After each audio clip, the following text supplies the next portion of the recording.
4 days ago, the trailer for Star Wars The Rise of Skywalker dropped, and it was loaded with amazing clues that excited all of us. It is the last part of the third act of the Skywalker saga. At the very end of the trailer, we see a shot of Rey and the other heroes approach a fallen Death Star, the fallen Death Star where the Emperor himself died. And then, when the shot fades away, we hear the Emperor's evil and cunning laugh. Today, I want to discuss what this means for the rise of Skywalker. Palpatine was a manipulator, a villain masked as a savior.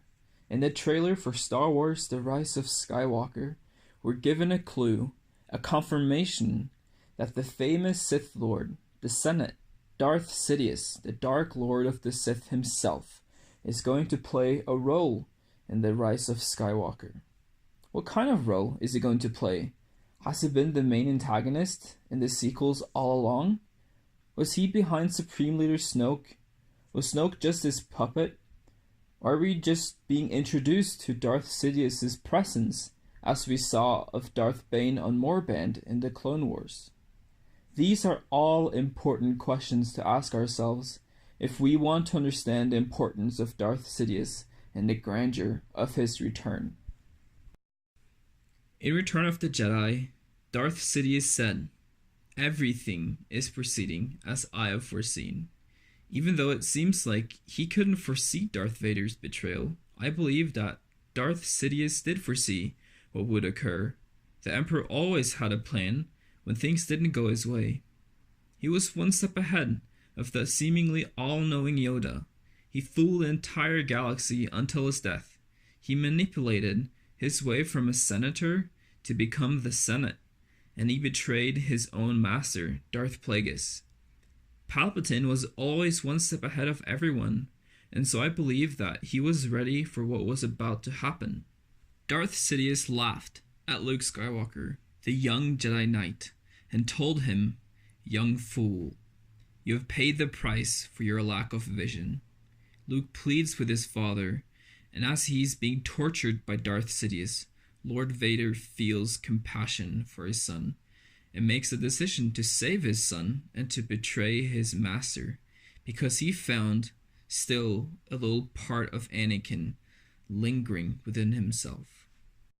As we know, after Darth Vader tosses Darth Sidious down the shaft, blue energy or force rushes up from the apparent death of Darth Sidious. I believe that was his ghost, or energy that left his body. This is where we get into what happened on Moorband with Darth Bane.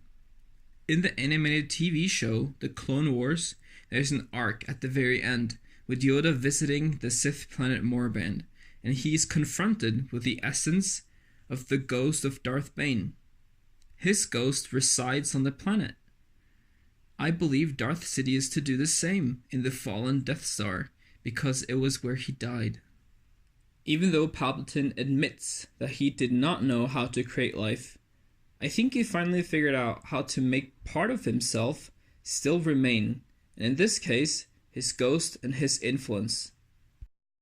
Personally, I think Palpatine's biggest strength has always been his power to bend the truth, to manipulate, and to influence. His influence can be felt by the individuals channeling the power of the dark side, like Kylo Ren or Supreme Leader Snoke.